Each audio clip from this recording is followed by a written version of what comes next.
So this is the BikeSGV Ride Marshal orientation. My name is Andrew Feng Yip, and I am the lead instructor for our bike trains.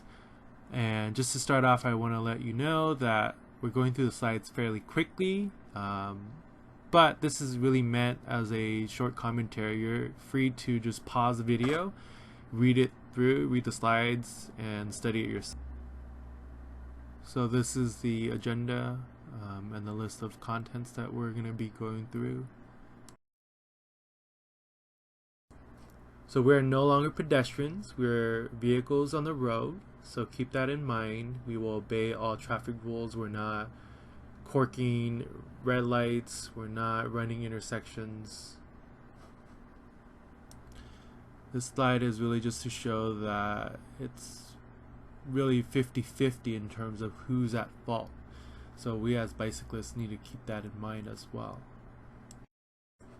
Principles of traffic law. Nothing new here. It's the same stuff we would teach in our city cycling classes. Just remember that it is first come, first serve, and really giving right away, and that we don't win against cars. So just make sure you give enough space and follow the principles of the traffic law.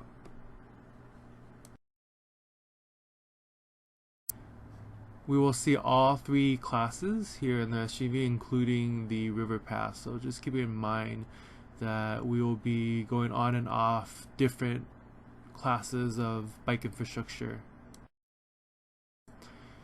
Taking the lane is very important, especially when we're ride marshaling. People tend to stick too close to the door zone, and we definitely need to keep our space. So this is something to keep in mind when marshaling, getting people to take the lane and not be in the door zone. So looking at this illustration, it shows you that when you don't take the lane, it allows space for drivers to squeeze by you. We've taken the lane and know how we are 3 feet between us and the curb, as well as the vehicles. So now we're getting into group ride etiquette. So this illustration shows what to do when we are at a red light or when we're at a stop. And that is that we need to stay behind the vehicles so that we don't have to squeeze in between, because once it turns green, the cars start moving, and we don't want bicyclists in between. And so this is another illustration why we need to stay in the lane in the street and not riding on sidewalks, because we can't see riders when they're behind the cars. And here's riding on the right. We want to give enough space to drivers, but also maintain the 3 feet from the curb and from the ongoing cars. So here's another picture of taking the lane and riding clear of the gutter.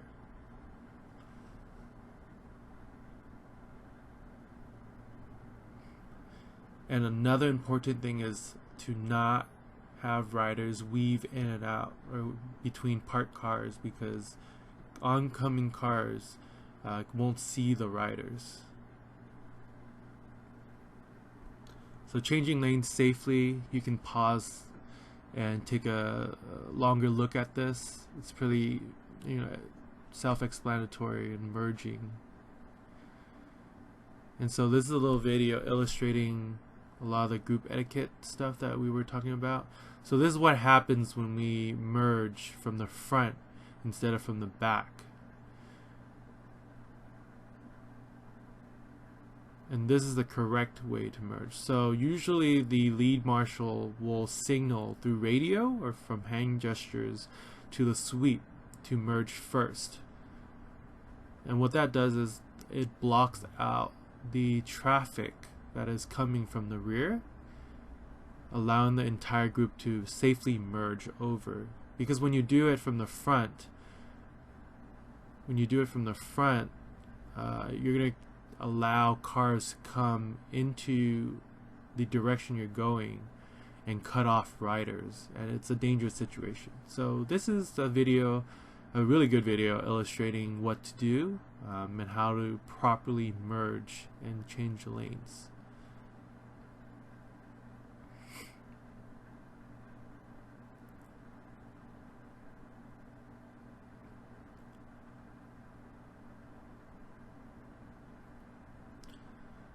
So that's why ride marshals need to familiarize with the route, either on the route slip or taking a look at the route beforehand, so you know what is coming up. So here's the sweep actually leading the merge, and it's important for the sweep to scan and make sure that it's clear, because the lead, even when they're checking, by the time they turn back, because of how fast cars can be, they've already caught up to the group.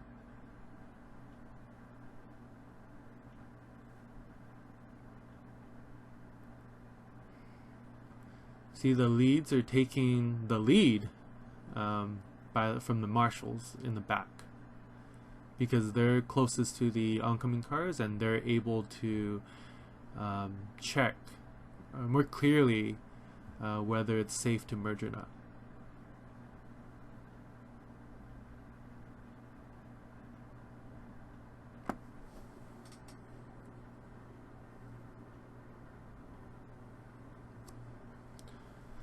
This just shows how important it is to have lights. And as group rides go, ride marshals definitely need to have lights, especially at night, but daytime running lights are also worth considering. And ride marshals should also check to make sure that participants in the ride have lights, and if not, usually BikeSGV will have extras. So here are more basic traffic safety rules of the road. You can pause and take a longer look at this. You can freeze frame this and study this, but generally try to plan your route to include as few left turns as possible. We do have train tracks in the SGV. We do have the Gold Line, Metrolink, and Freight Rail train tracks. Just remind riders to slow down and cross at a 90-degree angle. Corking is also very important for group rides. BikeSGV doesn't recommend corking at all for intersections when it's a red light. Okay, we're gonna follow rules of the road, traffic safety, but we do cork at stop signs or intersections that don't have signals. But do not cork during an emergency when there's emergency vehicles.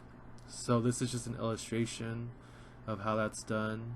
You can see the arrows pointing to where the marshal should be.